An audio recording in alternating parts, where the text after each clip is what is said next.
రాజకీయాలకు good bye చెప్తున్నట్లుగా YCP నేత విజయసాయిరెడ్డి చేసిన ప్రకటనపై సినీ నటుడు నిర్మాత బండ్ల గణేష్ తాజాగా స్పందించారు.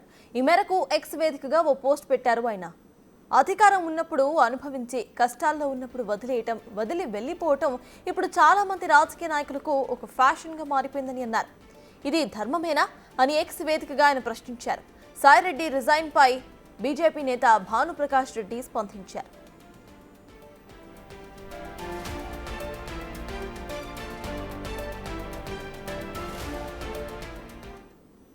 వైసీపీ మీద జగన్మోహన్ రెడ్డి నాయకత్వం మీద వైసీపీ నాయకులకి నమ్మకం సన్నగిల్లుతా ఉంది. 2024లో కేవలం 11 స్థానాలకే పరిమితమైనపోయి ప్రతిపక్ష హోదా కూడా రాకుండా ఆంధ్రప్రదేశ్ ప్రజలు జగన్మోహన్ రెడ్డి పార్టీని ఓడించడం జరిగింది. ఇప్పటికే 3 పార్లమెంట్ సభ్యులు ఆ పార్టీ నుంచి బయటికి రావడం జరిగింది. నేడు విజయసాయిరెడ్డి కూడా ఈరోజు బయటికి రావడం జరిగింది. అయోధ్య రామిరెడ్డి గారితో పాటు ఇంకా చాలా మంది బయటకు వస్తారని చెప్పి వార్తలు వస్తున్నాయి. రాబో రోజుల్లో ఖచ్చితంగా వైసీపీ ఖాళీ అవ్వడం ఖాయం. నాయకుడంటే ప్రజలకి అందుబాటులో ఉండాలి, ఆ పార్టీ నాయకుడికి అందుబాటులో ఉండాలి.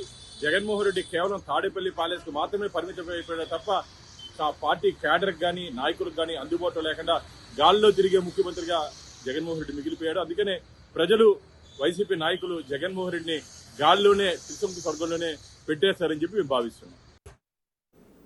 ఇక ఇదిలా ఉంటే లండన్ టూర్లో జగన్ ఉండగానే వైసీపీకి విజయసాయి రాజీనామా ఎందుకు చేయాల్సి వచ్చింది? జగన్ వచ్చేంత వరకు విజయసాయిరెడ్డి ఎందుకు ఆగలేకపోయారు అనే ప్రశ్నలు ఇప్పుడు రైజ్ అవుతున్నాయి. జగన్ను కలవకూడదని ఆయన అనుకున్నారా అనే సందేహాలు కూడా వ్యక్తమవుతున్నాయి. రాజకీయాల నుంచి కూడా తప్పుకుంటున్నా అని ప్రకటించడం వెనుక ఆంతర్యం ఏంటి అనే చర్చ ఇప్పుడు జోరుగా సాగుతోంది.